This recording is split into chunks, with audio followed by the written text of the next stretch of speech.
to Libtards and Shy. Here, we discuss liberalism and what's stopping its progress, all while drinking way too much Arabic tea, which is called Shy.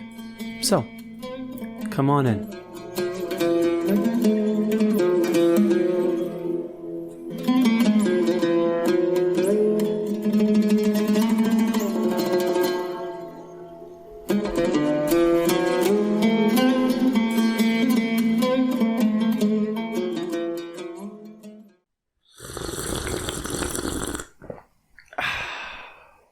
It's February 15, 1933. It's 17 days before the inauguration of the president. And in Miami, there is a stump speech that's happening. And remember, this is Miami in 1933. It's a brand new city. And there is this... pre-crypto douchebags. Yes, it's very pre-crypto douchebags. There was a stump speech that was being given by members of the Democratic Party. And some of the people who were there were Anton Cermak, who was the mayor of Chicago, and a man who is of Italian descent, who was, born and raised in Italy and became an American citizen in the 1920s, sees these people giving the speech, and he goes, buys a gun, and buys a revolver and goes into the crowd. Now, this is a very short man. He's around 5 foot tall. Damn. Yeah, it's short. That's unfortunate. It's very unfortunate. I'm sorry, guy. It's probably why he bought the gun. Yeah. Yeah. Tall people don't buy guns. Right. That's a fact that I pulled out of my ass. Yes. But it's true. And it's true. Yes, it's a fact that I can't prove, but it's true. Yeah. There is the guy is standing in the crowd and he can't see the stage. Shocker. And so, yes, of course. And so he stands on a chair and rests his gun on the shoulder of a woman who is 4 inches taller than him. I'm sorry.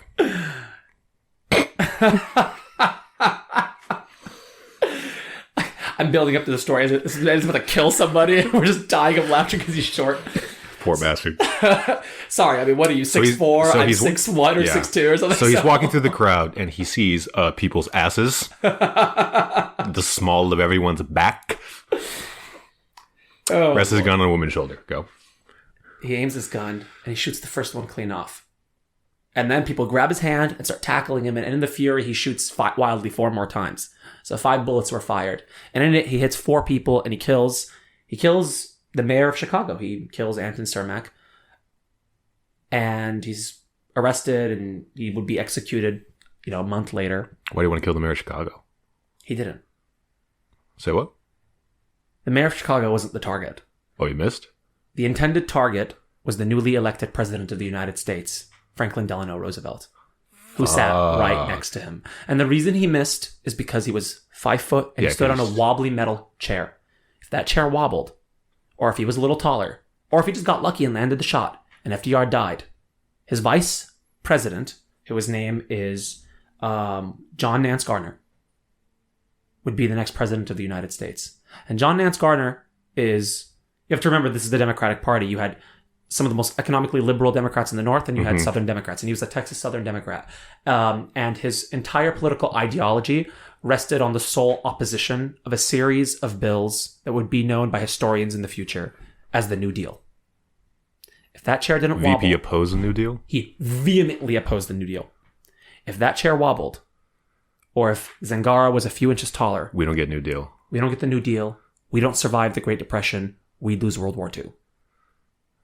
And we're all speaking German. And you're or dead. Japanese. And you're dead. And I'm dead. I'm dead too, probably, to be honest. Yeah. Quarter Asian's somebody's gonna... No, because my quarter Asian gets killed by Japan. That's true. That's true, yeah. So what made the New Deal so powerful? What allowed it to revolutionize and single-handedly basically invent the middle class? Because in America, there was no such thing as a middle class. Capitalism doesn't produce middle class. No.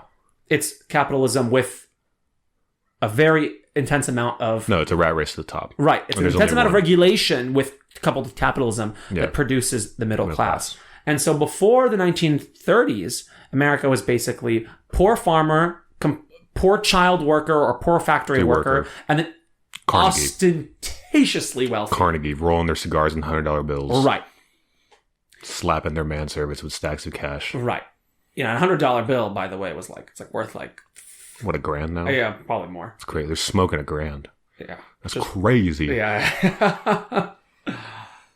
So there is a series of things that caused the banking crash of 1929, which led to the Great Depression. But one of the main ones was that they took money from commercial banks and then they invested it in high-risk commissions and stocks through investment banks. So the question is, what's the difference between a commercial bank and an investment bank? Well, here's what we discovered when we were doing this research. A commercial bank is a bank in which you have your checking account, your savings account. It's your run-of-the-mill, like today would be like Wells Fargo, Chase, Bank of America. Right. And an investment bank are gamblers. They're people who take their money. Which today is AIG. No, today is like people like Merrill Lynch. And the most famous one is Goldman Sachs or JP Morgan Chase. Yeah, but JP Morgan Chase, okay. You know, we're getting there. Sorry. Right. I'm getting ahead of myself. No, you're good. So the Glass-Steagall Act, Congress basically wanted to create a firewall. They wanted to say, so that this would never happen again, they wanted to say that they wanted to build a wall between investment banks, the gamblers. Democrats wanted to build a wall? Democrats wanted to build a wall. Okay. A firewall. Let's go. The Democrats would basically almost full control of the levies of government, wanted to build a wall between the investment banks, the gamblers, and the commercial banks, the people who held our money. Mm-hmm. And they said that if through high-risk gambling, through high-risk investing, the entire investment banking apparatus collapsed, our money, the American people's money, would be unharmed. And so they passed a law, the Glass-Steagall Act. Which created, in part, two other things. The FDIC. The FDIC, yes. The Federal Deposit Insurance Corporation, which basically insures every single American citizen's bank account up to $250,000. So for people listening right now who are alive, it's why in 2008 your savings account didn't go to zero. Yes. That's why we're not all dirt poor. Yeah. As much as we are poor. No. Yeah. Just poor. Just poor. We're just poor enough to afford soap. Yes. And so this is why, like you said, we can afford soap when we're not dirt poor. The Glass-Steagall Act, more than creating the FDIC, created this barrier between investment banking and commercial banking. It basically stated that you can be either Gordon Gekko or George Bailey, but you couldn't be both. George, is that the dude from It's a Wonderful Life? The dude from It's a Wonderful Life. Yeah. You know, he's the boring banker, right? I fucking hate that movie. Why do you hate that movie? I hate that fucking movie. Okay, I'm going to have a sneaking suspicion on why you hate that movie. Guess. Is it the kid? No, it's Mary. Wait, his wife? Do you remember this scene with, I think they're in like a yard or some shit, but like he's like, what do you want, Mary? You want the moon? And without fucking missing a beat, she goes, yes. That fucking whole fucking town lost their money. He's trying to save a town, and this bitch wants a space rock? That was a sarcastic. That's not a real question. You want the moon? It's like, bitch, what do you want from me? You want the fucking moon? And that's a sarcastic question. Like, and she yes. goes, yeah, I do, actually. I would love that. You should do that, George. Tie a lasso around that bitch and yank it down and put it on my finger. Because the diamond you bought me isn't enough. You know, I hate that movie too now. It ruined the fucking movie for me. It's like, this is like, can't you see he's got shit to do? He's busy. Like, there's people's jobs at stake, woman. Come on. Be a feminist, you know? The moon? How greedy are you? Fucking Drake's out here bitching about, like, oh, all these girls want a Birkin. This bitch wants a space rock. Oh, my God. I'll never look at George Bailey the same. No. Man had it going. That's why everyone likes that movie. Right. Men in particular. Right. Yeah, and women like it because he's like, oh, he's going to give me the moon. He's not. You're not getting the moon. You're not getting the moon. Basically. Sorry. No, it's good. In essence, what we had was this wall. And no longer could... gamble with American people's money, essentially. You can't gamble with people's American money. Mm-hmm. And so during this time, from 1933, you know, we ask ourselves, did the Glass-Steagall Act alone create the middle class? And the answer is, of course, not. Not alone, no. The problem with how we look at the Glass-Steagall Act now in the modern era is that we focus on it because it is the flagship, because it is the banner of the banking regulation or the economic regulation movement. Yeah. But there were a series of laws like banning stock buybacks, like regulating the airline industry or the trucking industry, the proliferation and strengthening of unions, the GI Bill, the Federal Housing Act, the Homestead Act, all of these laws in tandem work to protect American white workers from being shredded and ripped apart by the aristocratic nature of capitalism. And so these series of laws, the flagship one being the Glass-Steagall Act, took the violent, rapid, expansive, money-generating power that is free market capitalism and regulated it so that it can share the winnings and the prosperity that the system generated with the workers, white workers, who produce that wealth. That sounds like a redistribution of wealth. It's almost like it's socialism. They always say this, when people say "Make America Great Again." Polling has shown time and time again that they're referring to the 50s. Yeah. And they're forgetting the fact that the 1950s was horrendously created by, it's horrendously scarred by segregation and racism. And they forget the fact that the whole idea of the American dream, which is a guy with a factory job with no college degree, buys a house, has a wife that doesn't work, 2 kids, sends them to college, they buy cars for them, and have a single family home. That's all because of government programs, high taxes, government-backed securities. All the shit you just said, the Homestead Act, the GI Bill. Exactly. Right. So it's not the socialism they look back to, these MAGA voters, it's the racism. But that's beside the point. One has to ask ourselves, what the hell did these series of laws, predominantly the Glass-Steagall Act, do? Why do I call it a great boyfriend? And I don't call it the perfect man, because, it cut out bylaw benefits for black people. Yeah. Also, Tina Fey already said that in 30 Rock. Oh, the perfect man? Yeah, he's stealing it. Yes, I'm stealing it. Yes. So, the great boyfriend. We'll call it the great boyfriend. Cheating on the great boyfriend. And we have to look at it. From 1933, we saw, from a series of laws, with the culmination of the passing of the Glass-Steagall Act, we saw the largest sustained period of economic growth in American history. We saw a 60-year expansion of the American middle class. We saw the largest expansion of economic productivity. And if you look at that chart in front of you, stability. Stability as hell. We're looking at this chart. This is a total number of FDIC commercial bank failures from 1933 to 1995. From 1933, when 1933 was passed, there was the remnants of it were still happening, and we still see the remainder of the boom and bust cycle.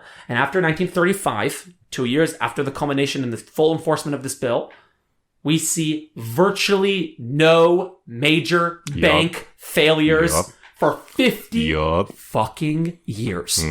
Until the 1980s, until Reagan comes into power and the era of deregulation begins, and we see banks like Continental Illinois go bust, and we see the S and L, not SNL like Saturday Night Live, like the savings and loans crisis of the 1980s and 90s, where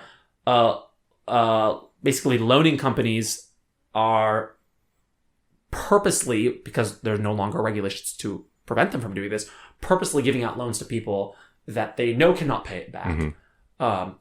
Deja vu with the housing crisis. A little foreshadowing for you. A little foreshadowing for you. And when Continental Illinois went bust in 84, what did we do? We deregulated more. When the SNL crisis happened, what did we do? We deregulated more. And the era of regulation culminated with the repealing of the Glass-Steagall Act by the conservative Democrat Bill Clinton. Damn.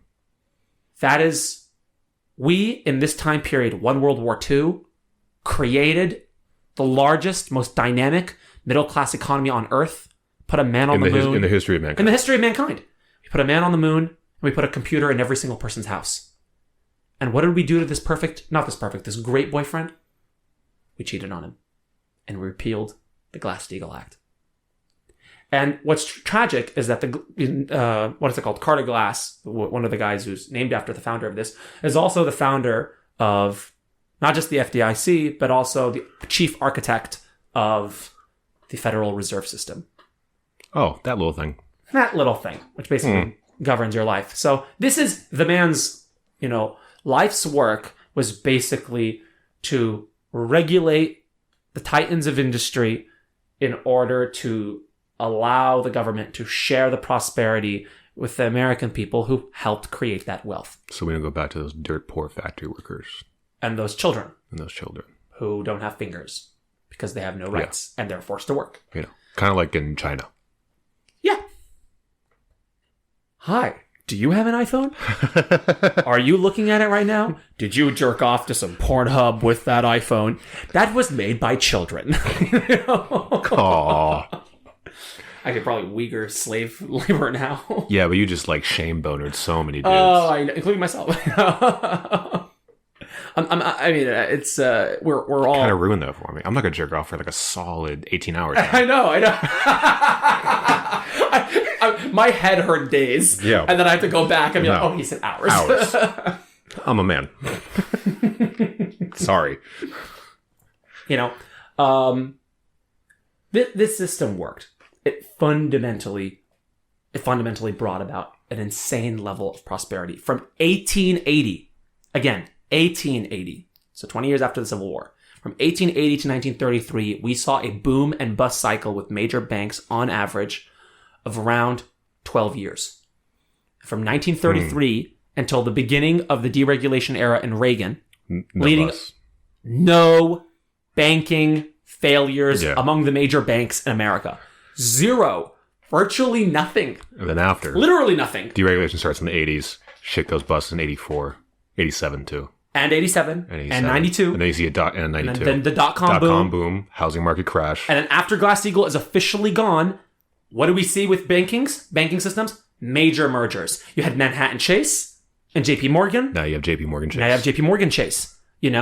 And the firewall that prevented Manhattan Chase, which was a commercial bank, and JP Morgan, which was an investment bank, is now gone. And these two merged together. And right now, as we speak, like in 1929, Wall Street gambles with our money in your checking account. Legally. And there will be another crash. There's also, I forget the number, but I think it's like for every dollar you put into your checking account or savings account, the bank's allowed to invest 10. Yeah, we discovered that there is a. Remember that thing? I'm not sure if it's exactly 1 to 10, but we discovered it's like that 1 to 10, 1 to 9, some shit. We discovered that there's a ratio. Yeah. In which it's not even 1 for 1. No. They can levy against hypothetical growth. Heavily in favor. Right. For themselves. And so now it's actually gotten even worse because not only do have these mergers priced out the market, we are actually seeing that the total amount of assets of GDP in America for the banking apparatus in the 1970s was around 30%, and now it's around 60%. Of all assets in America's gross domestic product is created or owned in part by the banking apparatus. Holy shit. So we are talking about a huge agglomeration of about $2 trillion worth of money. This is an insane amount of money that we're talking about. So the banking industry has gotten less competitive. It has gotten much wealthier. It's gotten much more powerful. And of course, because of the Glass-Steagall's removal and the deregulation era's removal, they buy back their own stocks. They are speculating and gambling at more risky endeavors, which is how we had the housing crisis. This is why you see the boom and bust cycle. Exactly. That's returned. And then the saddest part is nowadays, when they fail, they get bailed out. We bail them out. They're gambling with house money. They gamble with our money, and then we bail them out with our money. Yeah. And these motherfuckers... Imagine if Tom Cruise and Rayman didn't have to pay those dudes back. And instead he just got a retard. Took his money and went to casino. Yeah. And then when he's done, he's just like, oh, you can keep your retard. Like, that's our current that's the current banking system in the United States. Yes. You get to keep the retard. Yeah. But but in this scenario, we're the retard. We're the retard. We have been legislated into being the retard. Yes. So again, I'm going to repeat this because this is quite insane to believe. But the American public, whether they got conned or they're stupid or they're just plain ignorant, supported a Congress and supported a political movement from the 1980s to the end of the 90s and till now, where there's continuous deregulation. It did not stop in the year 2000. So for the past 40 years, we've been supporting... And it's still going on. And it's still going on, and it's going to get worse because the conservative court is... Yeah, if you listen to our last episode. Right. And so, I'm going to repeat this. We have supported a political movement, specifically in the field of banking, in which we have removed the wall between your money and the commercial bank and investment bankers' ability to gamble with it. We've removed that wall. Then, we also allowed them to buy back stocks, all companies to buy back stocks, which means they can artificially increase the value of their company without doing anything. 3, their gambling and their investing, and I'm doing air quotes here, has gotten riskier. Investing is bougie for gambling. Let's make that very fucking clear. Right. They have gotten more risky with our money. Mm-hmm. They're now more prone to collapsing. Mm-hmm. And when they do collapse, like they did in 2008, or like they did in 2020, because of COVID, we bailed them out. Yeah. We knew this going into this because everyone fucking knows this going into this. But after 2008 in the housing crash, how many people went to prison? I have no idea. 1. Fuck you. 1 person went to prison. So there's zero accountability in all this. Oh, this is the toothless Dodd-Frank Act, right? Yeah, I forget the guy's name, but it was like one fall dude. He was mid-level. It's not Bernie Mae. It's not Freddie Mac. It's none of the fucking top dudes. Jesus Christ. It's escape. It's one fucking sacrificial There's people in prison and he did it in for Club life. And he did it in Club Fed. There's people in prison for life for robbing a convenience store, which they... or marijuana, you know? And guess what? Maybe the guy who robbed the convenience store, they should be in jail. Okay? Maybe. But maybe the guy who broke, or the people who broke the fucking economy, maybe they should be in jail too. Yeah. Who forced the dude to rob a convenience store? Right. You know, because you took all his fucking money. Right. So, they have not only gotten more risky, they're incentivized to be more risky because they know they'll bail us out. The question becomes, why do we bail them out? This is where we get the phrase for banks, too big to fail. Because when banks conglomerate and merge and accumulate so much of a percentage of the assets of the American GDP, they can gamble big with our money. And when they win, because of the low taxes, they get to collect it all and not share it. And when they lose, they own so much of the American economy that we have to bail them out unless the system crashes on our head. Because they backed us into a fucking So they keep all the winnings and their losses are covered by us. You have to be either rich, a moron, or somebody who actively is trying to destroy the country to support the era of deregulation.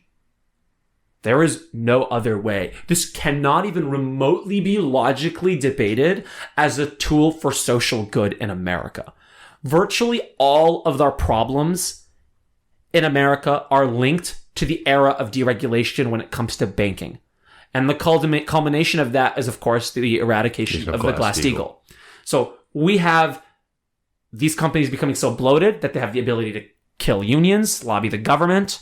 They have the ability to buy back their own stock. They have such a massive share of wealth in America. Which increases their own power, which makes this even harder to take down. Exactly. And almost all of our problems are connected somehow to the insane wealth inequality, to it's linked to the insane value of property, which is the insane, the low level of private unionization, why we have not seen an increase in the median household income in 40 years at all. You think that's a coincidence? It's not. I mean, this is, no, again, it's on purpose. Again, Glass-Steagall by itself. That's why they did that shit. If we brought Glass-Steagall by itself back, it would not fix all these problems. No, but it's a hell of a fucking start. But it is the flagship. It stabilized the banking system and it allowed, because banks are not just evil. We use banks to grow the economy. Picture Glass-Steagall reinstituting it is the equivalent of like you telling your high school girlfriend, just a tip. It's a win. This is how we fuck them. It's a win. Hey, would you rather have just the tip or nothing? I'd rather have just a tip. I'd rather have just a tip. Because you can tell your boy something. Now, my idea, by the way, is not, we should just include the Glass-Steagall. The point of of why we're focusing on it is, of course, it's the flagship, but more importantly, it is the culture behind regulation and the idea behind what the hell the banking system is supposed to do.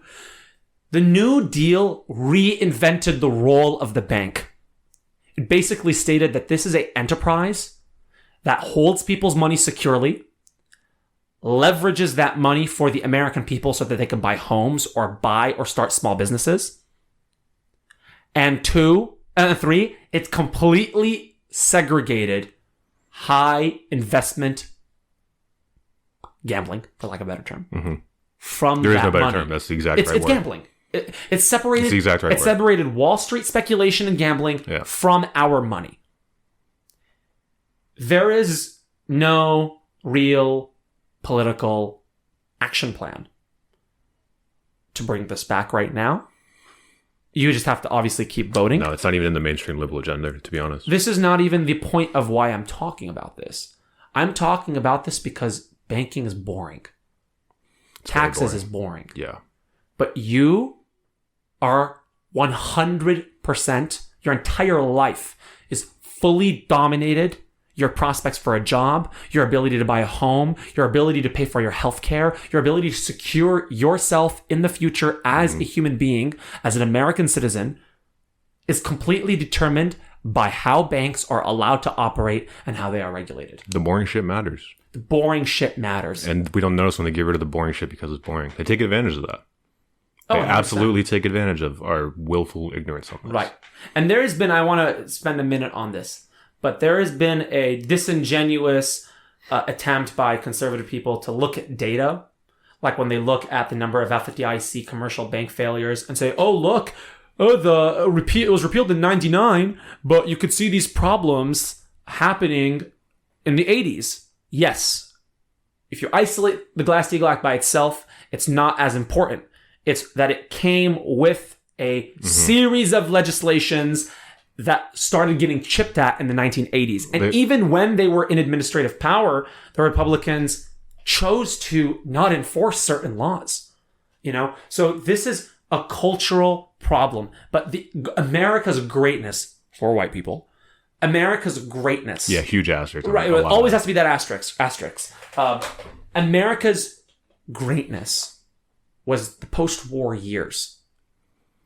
And that was built solely by socialist policies that leveraged the massive wealth-generating capabilities of capitalism and then redistributed these winnings to you, the American people. You are actually more likely to increase your financial prosperity through political action than through just working harder. This is what happens. In 1970, the top 1% of America controlled 20% of America's wealth. Now, whether that's good or bad or whatever that percentage should be, that's what it was. And right now, in 2020, well, it's 2022, but the data stops at 2020 because of COVID, we find that the American 1% controls 40% of the wealth. Their share has doubled. And by the way, during COVID, we know that billionaires made even more money. So the data stops here, but it's probably higher now. Millionaires made more than during the 08 crash. Right. They probably made more money during the 84 and the 87 crash. Right. Bet you a fuck ton of people made money during the housing market crash too. You can pull some of that data.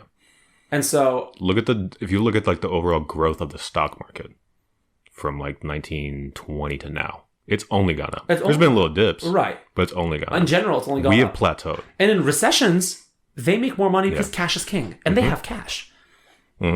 This is why you cannot judge the health of the economy based off just the stock market. Yeah. You know, so... And forget the fact that 90% of Americans don't own fucking stocks. Right. When they say, oh, the stock market's collapsing, like, what the fuck do you care, That's Frank? only the top 10%. You work for an hourly wage. Right. You have no investments. You have a savings account. Right. Which is It doesn't affect virtually worthless. the majority of us. Right. So there is, for lack of a better term, a need for liberals to stop talking about flashy stuff. Okay? Whatever that flashy stuff is. Because I'm not saying these issues don't matter. Just, this is the core of our ideology. No, but we're grasping at branches right now when our trunk's failing. And our trunk is failing. I mean, there's, what did you call it? Like Maslow's hierarchy of needs. You remember like learning about this in like Psych 101 or whatever, whenever you took this class. But it's like the basic needs, physiological, food, shelter, water, that kind of shit. We are trying to build empathy, which is level 5. Mm-hmm. Level 5 is like, it's called self-actualization, which is, what is it? Desire to become the most you can be, which I would argue empathy falls in. This is where you start giving stuff like racism or men caring about abortion or, you know, like, I'm not against going after these things. No, absolutely. We need to tackle these things. But this is one of the major steps. Voting rights. Racism in particular. If you like, race and class are inextricably linked. Every single study shows that. So we can we can take the laws from the 1930s. A huge part of you can fuck a huge part of racism down. Right.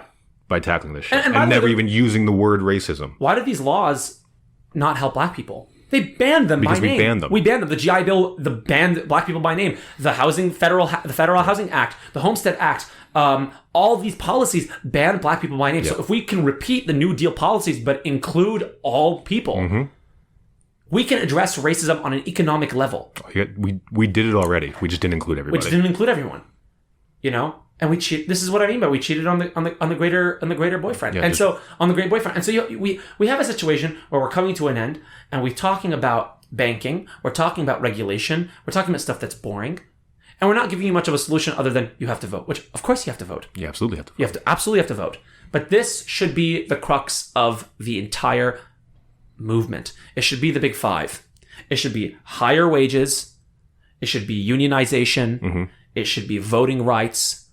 Climate change, and then most importantly, the big one for all of that is universal health care. So all of these 5 in conglomeration with each other is the big 5, and some of them, like how to ensure unionization and regulation, or how to increase median jobs, or voting rights. That's some boring stuff, and this is also going to be boring, but there is a real devil in this situation. They have fought to get rid of abortion for 50 years. They have fought to deregulate the SEC for 50 years. The conservative legal movement in America has fought religiously, and I use that term literally. Literally, yeah. Has fought religiously to chip away at the apparatuses of the state that was created in the New Deal. And like the saying goes, if you want to find the devil is in the details, and we need to start learning them right the fuck now. And that's all the time we have.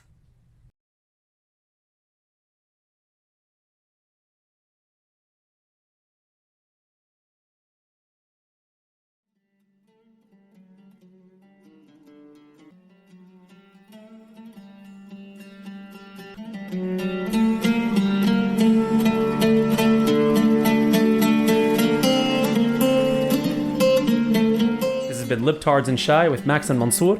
Join us again next week for an all new episode, and please remember to like and subscribe on Instagram, Twitter, and TikTok. Wherever you are and whenever you are, have a good morning, good evening, or good night. What? Don't wait around till like after the credits. There's nothing weird there.